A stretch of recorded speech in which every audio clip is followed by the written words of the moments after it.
Homeowners usually know the obvious dangers of open gutters, climbing a ladder to precariously balance and clean them out, but you may not realize that they can carry a lesser known health threat. Clogged open gutters can create a perfect vacation home for disease-carrying pests like mosquitoes and ticks. Andy Lindis of Lindis Construction is here with us. We don't like to hear that. No. It's nice to see you as always. Yes. What are your crews seeing right now? You know, it's pretty rare when we're installing leaf guard on somebody's house that we're not finding standing water or some type of debris in their old gutter systems. So this is just a breeding ground now, right? It is, and anytime there's standing water, there's going to be mosquitoes that can nest there and breed, and I think it takes them, all of 7 days to hatch a new group.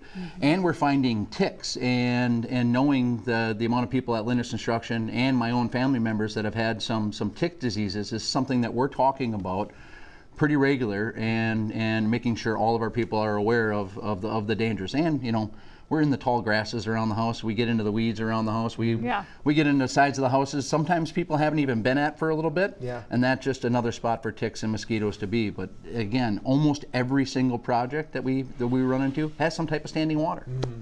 And what about the structural effect of things when you have these super clogged gutters?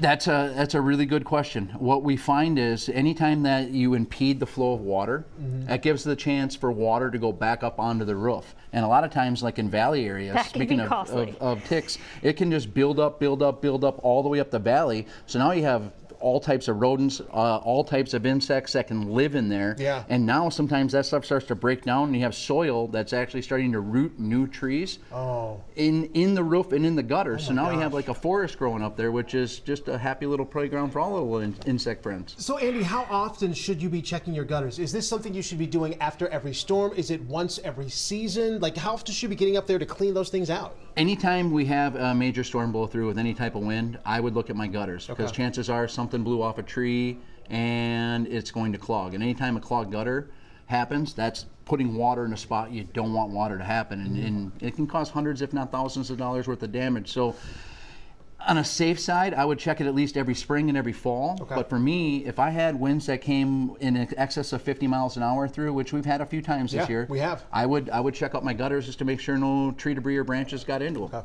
Yeah, and we know there's safety involved in that too. Yes, very much so. And y'all are very conscious of that. Yes, if you have a ladder that's been handed down from generation to generation, you might want a new ladder. Yeah, that's such good advice. I'm thinking of the best ways to actually get up there and clean those gutters. Should we call the professionals or do it yourself, like you said before? Is it as easy as a power washer using it to get that out, or what's the best option you think? You know, I'll tell you the same thing I tell all my people. If you feel unsafe, don't do it. Good. If you have that feeling in your gut, it's telling you that for a reason, don't do it. But a backpack blower, anywhere you can remain with 3 points of contact on the ladder or the roof, so you're only one hand working, one hand holding on to something, 2 feet planted, and that's as safe as you can be. But Lindis Construction is always there, right? Yes, ma'am. All right, thank you, always Andy. appreciate Thank you, guys.